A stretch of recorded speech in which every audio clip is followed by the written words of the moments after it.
Hello, I want to talk to you about parvovirus infection in dogs.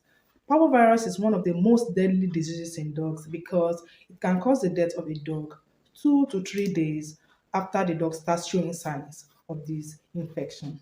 Now, as a dog owner, your primary focus should be for your dog to be healthy. If your dog is in a good state of health, your dog has a better chance of fighting off this virus even with exposure. There are five possible ways your dog can get exposed to this virus. The first one is when your dog comes in contact with an infected dog.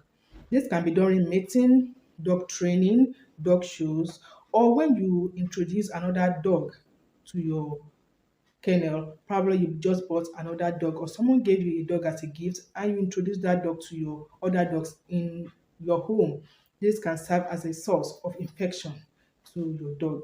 The second one is when your dog eats, licks, or even sniffs the feces or vomit of an infected dog.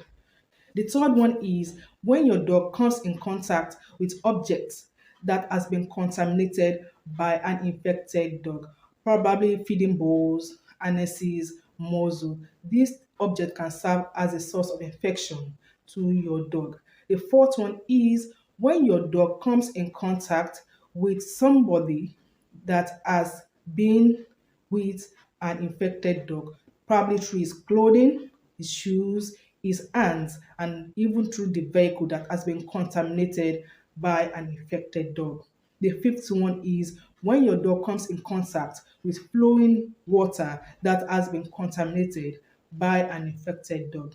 The thing is that parvovirus can survive in the environment for up to a year. So during rainy season, the water can carry viruses from one place to the other. So if your dog comes in contact with such water that has been contaminated by this parvovirus, your dog can get infected.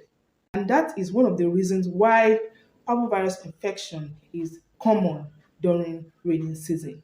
From these five possible ways, you can see that there are some things that are within your control. For example, adding a new dog to your home, and there are some things that are not within your control, for example, the flowing river. But if your dog is healthy, your dog will be in a better position to fight off parvovirus infection. The common signs of parvovirus infection in dogs are diarrhea, which is most times bloody, vomiting, weakness, fever, inappetency. There are 8 ways I really want to talk about on preventing your dog from having parvovirus infection. The first and the most important one is to make sure your dog is healthy at all times. This cannot be overemphasized because if your dog is healthy, your dog will be in a better position to fight off parvovirus by itself. The second one is vaccination. Now, the emphasis is on vaccination by a veterinary doctor. This is because there are protocols and dynamics to vaccine.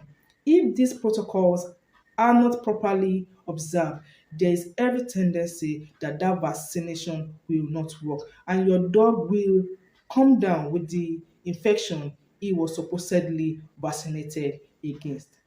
Another thing about vaccination is if you are planning on breeding, make sure that the mother of the dog has an up-to-date vaccination or is vaccinated before mating. This is because the mother will transfer her immunity to her puppies. So if does not have enough immunity or antibodies, then she will not have enough to transfer to our puppies, and the puppy will not have any defense against any virus in the environment. This is one of the major cause of puppy deaths in the first few weeks of life. Also with puppies, make sure your puppies take the 3 vaccines. They are 3 shots of vaccine they are meant to collect in the first year of their life. This is because it is actually after the third shot of the vaccine that the vaccination really takes effect. Some dog owners are in the habit of just giving their dogs one vaccine or 2 vaccine without necessarily completing the third vaccine. please ensure that your dog completes the third vaccine, because most times it is actually after the third vaccination that the full protection is ensued. Now, there's a trick around this thing. Even with vaccination, your dog can still come down with parvovirus infection. But if your dog has been properly vaccinated and your dog is healthy, with appropriate treatment and management, your dog will recover from parvovirus infection. Number three is having good hygienic practices in your kennel. Watch the feeding bowls, eating bowls, drinking bowls regularly. The kennels, the muzzles, any object your dog uses should be washed regularly and also disinfected. A common disinfectant that can fight off parvovirus is hypochlorite. Hypochlorite is a common bleach we have around. This is one disinfectant that you can readily get and is very potent for fighting off parvovirus in the environment. The fourth is using a puppy carrier or basket whenever you take your puppies to the veterinary hospital. This is because puppies are more susceptible to parvovirus infection than adult dogs, and puppies have the tendency of licking, sniffing, playing with anybody, and these are potent ways of being exposed to the virus. The fifth is deworming. Now, deworming is one of the most overlooked and trivialized routine dog care. And one thing about worms is that if your dog has worms, your dog will not thrive and grow well. And worms lower a dog's immunity. So if your dog is not regularly dewormed, your dog's immunity will be low. And parvovirus can take advantage of the low immunity and cause an infection in your dog. Number six is do not allow your dog to come in contact with an unvaccinated dog. This can be during mating, even it can be when you introduce another dog to your kennel.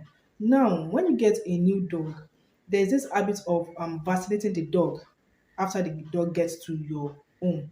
This practice is very wrong.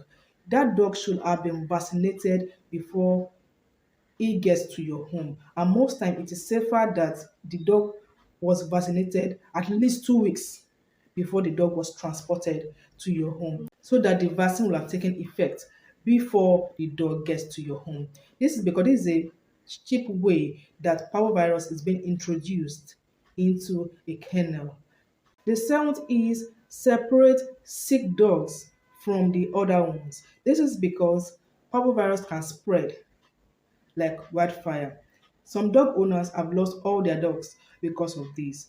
And even after your dog recovers, still separate that dog, because a dog that has recovered can still shed parvovirus in the urine 10 days after recovery. So it is safer for you as a dog owner to still separate that sick dog 10 days to 2 weeks after recovery before you introduce that dog back to the other dogs. And another thing, when you get a new dog, it is also safer to keep that dog separate and observe that dog for 10 days to 2 weeks before you introduce that dog to the other dogs. Number eight is do not construct your dog's kennel along the path or flowing water to limit your dog's exposure to contaminated flowing water. Now, I've mentioned 8 things you can do to prevent parvovirus in your dogs. The most important one is to make sure your dog is healthy at all times. What you will spend to maintain the health of your dog is far less than what you will spend on treatment of your dog due to parvovirus infection, and your dog may eventually die from parvovirus infection. There is a video that will help and guide you to have a healthy dog. 4 critical points to have a healthy dog. It is a comprehensive video that will help you prevent diseases in your dogs. See what other dog owners are saying about it. If you're interested in having a healthy dog, send a DM. It is very affordable. Bye.